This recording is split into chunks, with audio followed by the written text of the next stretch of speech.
بسم الله الرحمن الرحيم. وأما النكاح فقالوا إنه أقرب إلى العبادات حتى إن الاشتغال به أفضل من التخلي لمحض العبادة. اب یہاں پہ بتا رہے ہیں کہ نکاح یہ عبادات سے قریب تر ہے. اس کا مطلب یہ ہے کہ نکاح یہ فی نفسی ہی عبادت نہیں ہے، ٹھیک ہے، اور عبادات سے اس حد تک قریب ہے کہ اگر اس میں مشغول ہو جائے تو یہ نفل جو خالص نفل ہے اس سے بدرجہ بہتر ہے. اور یہاں پر نکاح سے جو مراد ہے وہ محض نکاح نہیں ہے، بلکہ نکاح سے وطی مراد ہے، جس کے مطلب نکاح پر جو مرتب ہوتا ہے، یعنی وطی، پھر اولاد اور ساری چیز، ٹھیک ہے. اور اس کے مطلب افضل ہونے کے نفل سے کئی وجہیں بتائی ہیں، اس میں حاشیہ میں بھی دیا ہے. سب سے پہلی وجہ ہے کہ یہ بہرحال سنت ہے، تو اسے کیا ہے، تقدم حاصل ہوگا نفل پر جو خالص نفل ہے. دوسرے کہ حضور نبی کریم صلی اللہ علیہ وسلم نے ترک سنت پر وعید فرمائی ہے، ٹھیک ہے، اور نفل کے ترک پر وعید نہیں ہے. اور اسی طرح سے حضور نبی کریم صلی اللہ علیہ وسلم نے اس پہ مواظبت فرمایا ہے، یعنی شادی کا اہتمام کیا اور بچے وغیرہ ساری چیزیں. تو اگر خالص نفل بہتر ہوتی یا اچھی ہوتی تو وہی آپ اختیار کرتے اور شادی وغیرہ سے دور رہتے. اور بھی ایک وجہ بیان کی ہے کہ یہ ایسی چیز ہے جس کے ذریعے آدمی کو بہت ساری اچھائیاں حاصل ہوتی ہیں، یعنی مثال کے طور پر اپنی عزت نفس کو محفوظ کرتا ہے، بہت ساری خرابیوں سے محفوظ رہتا ہے، پھر اولاد وغیرہ ساری چیزیں حاصل ہوتی ہیں. پھر آگے بتا رہے ہیں کہ یہ کب سنت ہے، کب سنت ہے، یہ اعتدال کے وقت کیا ہے، سنت ہے. اور اعتدال کی صورت یہ بتائی ہے کہ وہ وطی پر، مہر پر اور نفقہ پر قادر ہو، اور زنا، ظلم اور ترک فرائض سے محفوظ، اس کا ڈر نہ ہو اسے. یہ 6 چیزیں ہیں. اگر یہ 6 چیزیں پائی جائیں پورے طور سے تو ایسی صورت میں اعتدال کی صورت ہے. لیکن اگر ان میں سے کوئی بھی چیز کم ہوئی تو اعتدال سے خارج ہو جائے گا، پھر اسی کے اعتبار سے اس کا حکم ہوگا. تو یہاں بتا رہے ہیں کہ جب یہ عبادات سے قریب تر ہے تو کیا اس میں نیت کی ضرورت ہے، یعنی بغیر نیت کے درست نہیں ہوگا؟ تو کہہ رہے نہیں، بغیر نیت کے بھی صحیح ہو جائے گا، لیکن اگر آپ کو ثواب چاہیے تو ایسی صورت میں صالح نیت رکھنی ہوگی. مثال کے طور پر عفت نفس، نیک اولاد حاصل کرنا، یا حضور کی سنت ادا کرنا، اس طرح کی ساری چیزیں آپ کے دل میں ہونی چاہیے، تو اس اعتبار سے آپ کو ثواب ملے گا. رہا یہ کہ نکاح بذات خود نیت کا محتاج ہے اپنی صحت کے لیے، تو ایسا نہیں ہے، بغیر نیت کے بھی نکاح کیا ہے، درست ہو جائے گا. وَأَمَّا النِّكَاحُ، اور رہا نکاح تو فقہاء کرام نے فرمایا کہ یہ عبادات سے قریب تر ہے، یہاں تک کہ اس میں مشغول ہونا، خالص عبادت کے لیے الگ ہونا، نفل عبادت کے لیے الگ ہونا اس سے بہتر ہے. وَهُوَ عِنْدَ الْاعْتِدَالِ سُنَّةٌ، اور یہ اعتدال کے وقت سنت موقدہ ہے صحیح قول کے مطابق. فَيَحْتَاجُ إِلَى النِّيَّةِ لِتَحْصِيلِ الثَّوَابِ، تو کیا ہے، ثواب حاصل کرنے کے لیے نیت کی ضرورت ہوگی. اور وہ یہ ہے کہ اپنے نفس کی عفت کا قصد کرے، اپنی نفس کی حفاظت کا قصد کرے، اور لڑکا حاصل کرنے یا اولاد حاصل کرنے کا قصد کرے. وَفَسَّرْنَا الْاعْتِدَالَ فِي الشَّرْحِ الْكَبِيرِ شرح الکنز، اور ہم نے اعتدال کی تفسیر کیا ہے، الشرح الکبیر شرح الکنز میں کر دی ہے. یعنی ابن نجیم علیہ رحمۃ الرضوان فرماتے ہیں کہ الشرح الکبیر میں ہم نے اس کا تفسیر کر دی جو ہمیں ابھی نے بتایا، وہ حاشیے میں بھی موجود ہے، آپ لوگ دیکھ لیجئے گا تفسیر. تو یہاں پہ ایک بات یہ ہے کہ جو الشرح الکبیر امام ابن نجیم علیہ رحمۃ نے فرمایا، اس سے یہ کوئی نہ سمجھے کہ کوئی الشرح الصغیر ان کی بھی ہے، بلکہ واقعی جو حالت ہے اس اعتبار سے آپ نے نام کا اظہار کیا ہے، کسی سے مطلب استثناء کرنے کے لیے یا کسی سے احتراز کرنے کے لیے نہیں بتایا. وہی البحر الرائق شرح کنز الدقائق، شرح کنز الدقائق. لم تکن النیہ فیہ شرط صحت ہی، اس میں اس کے صحت کے لیے نیت شرط نہیں ہے. قالوا یصح النکاح مع الحضر، اسی وجہ سے فقہاء کرام نے فرمایا کہ ہزل کے ساتھ، مذاق کے ساتھ کیا ہے، نکاح درست ہو جائے گا، ٹھیک ہے۔ لیکن قالوا حتى لو عقد بلفظ لا يعرف معناه ففيه خلاف والفتوى على صحته علم الشهود اولا كما في البزازیہ۔ اب یہاں پہ یہ ایک چیز، اہم چیز بتا رہے ہیں کہ اگر آدمی نکاح کرتا ہے تو ایسی صورت میں گواہان کا صرف سننا ضروری ہے یا سمجھنا بھی ضروری ہے؟ تو تصحیح مختلف ہے۔ بہت سارے فقہاء کرام نے کہا کہ اگر گواہان سمجھ رہے ہیں کہ نکاح ہو رہا ہے فلاں کا فلاں کے ساتھ تو نکاح درست ہو جائے گا، اور بہت سارے فقہاء کرام نے کہا، جس کی تصحیح موجود ہے، کہ سمجھنا بھی ضروری ہے اور اپنے کان سے کیا ہے، سننا بھی ضروری ہے۔ اور ہم احناف یہاں پر اسی کے مطابق فتویٰ دیتے ہیں، یعنی سمجھنا بھی ضروری ہے اور ساتھ میں سننا بھی ضروری ہے۔ تو جس تصحیح میں یہ کہا گیا کہ سمجھنے کے ساتھ سننا بھی ضروری ہے، اسی کے مطابق عام طور سے فتویٰ دیا جاتا ہے۔ قالوا حتی لو عقد، فقہاء کرام نے فرمایا یہاں تک کہ اگر ایسے لفظ سے نکاح ہوا جس کا معنی معلوم نہیں تو اس میں اختلاف ہے، والفتویٰ علی صحتہ، اور فتویٰ اس کے صحت پر ہے، علم الشہود اولا، گواہوں کو معلوم ہو یا نہ ہو، کما فی البزازیہ، ٹھیک ہے۔ تو یہاں امام ابن نجیم علیہ رحمۃ الرضوان نے اس قول کو ترجیح دی ہے جس سے سمجھ میں آ جائے صرف کہ نکاح ہو رہا ہے، لیکن جو عام طور سے ہم لوگ فتویٰ دیتے ہیں خاص طور سے ہندوستان میں، وہ اس قول صحیح کے مطابق ہے جس میں کیا ہے، سمجھنا اور سننا ضروری ہے۔ وعلی ھذا سائر القرب لا بد فیہ من النیہ بمعنی توقف حصول الثواب، اور اسی اعتبار سے تمام قربات ہیں جس میں نیت ضروری ہے۔ کس مطلب نیت ضروری ہونے کا مطلب کیا ہے؟ ثواب حاصل کرنے کے لیے، اس کے صحت کے لیے نہیں، بلکہ کیا ہے، ثواب حاصل کرنے کے لیے۔ جو اعمال بغیر نیت کے بھی درست ہو جاتے ہیں، مثال کے طور پر میں پڑھا رہا ہوں تو یہ تو درست ہے ہی ہے، اسی طرح سے کوئی فتویٰ لکھ رہا ہے، کتاب لکھ رہا ہے، ساری چیزیں درست ہیں، لیکن اگر اس کو ثواب حاصل کرنا ہے تو نیت اس کی خالص ہونی چاہیے، مخلص ہونا چاہیے اس کو، ٹھیک ہے، اللہ اور اس کے رسول کے رضا کے لیے ہونا چاہیے۔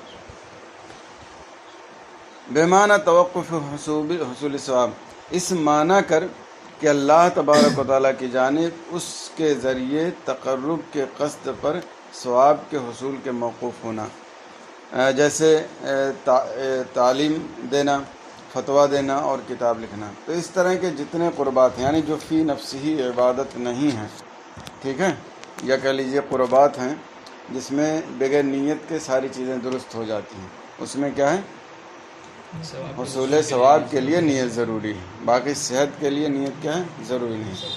وَأَمَّا الْقَضَاءُ فَقَالُوا إِنَّهُ مِنَ الْعِبَادَاتِ فَالثَّوَابُ عَلَيْهِ مُتَوَقِّفٌ عَلَيْهَا، اور قضا یعنی فیصلہ کرنا یا قاضی کا عہدہ حاصل کرنا، اس کی ذمہ داری نبھانا، فقہاء کرام نے فرمایا کہ یہ عبادات سے ہے اور اس پر ثواب نیت پر موقوف ہے، یعنی قاضی جو کام کرتا ہے وہ اسی وقت اس کو ثواب ملے گا جب وہ ثواب حاصل کرنے کی نیت کرے۔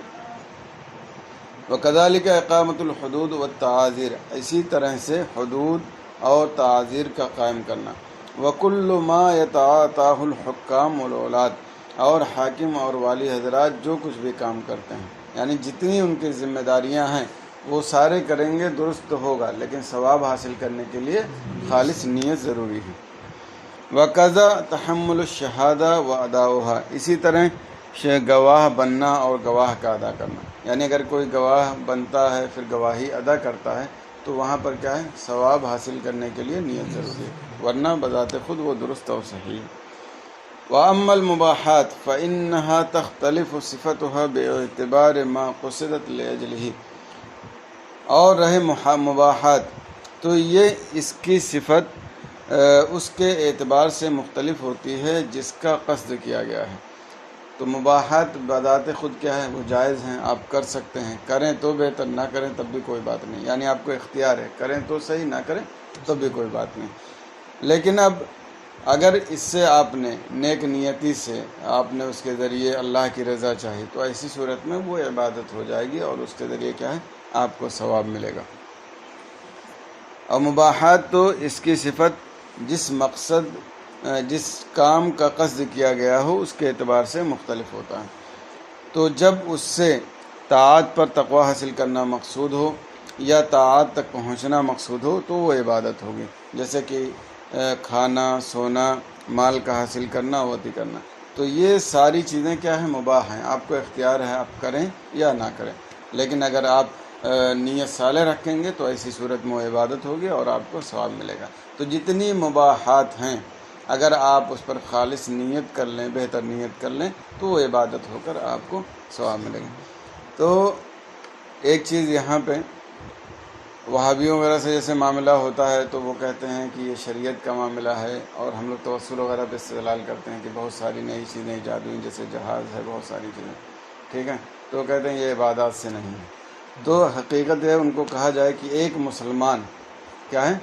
ایک مسلمان نیک نیتی سے اگر وہ کام کرے تو وہ عبادت ہو جاتی ہے، تو عبادت ہو جاتی ہے تو اس سے بھی توسل جائز نہیں ہونا چاہیے، ٹھیک ہے، آپ کے کہنے کے مطابق۔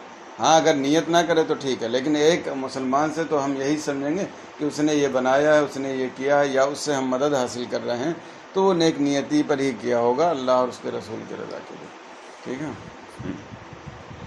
وَأَمَّا الْمُعَامَلَاتُ فَأَنْوَاعٌ فَالْبَيْعُ لَا يَتَوَقَّفُ عَلَيْهَا، اور رہے معاملات تو مختلف اس کے اقسام ہیں۔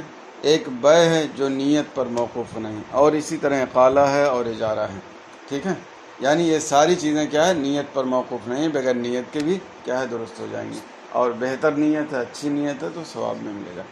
لیکن اب یہاں پر کہا نیت پر موقوف نہیں ہے، لیکن کچھ صیغے ایسے ہیں جو بیع کے لیے استعمال کیے جائیں گے تو وہاں بیع درست نہیں ہوگی۔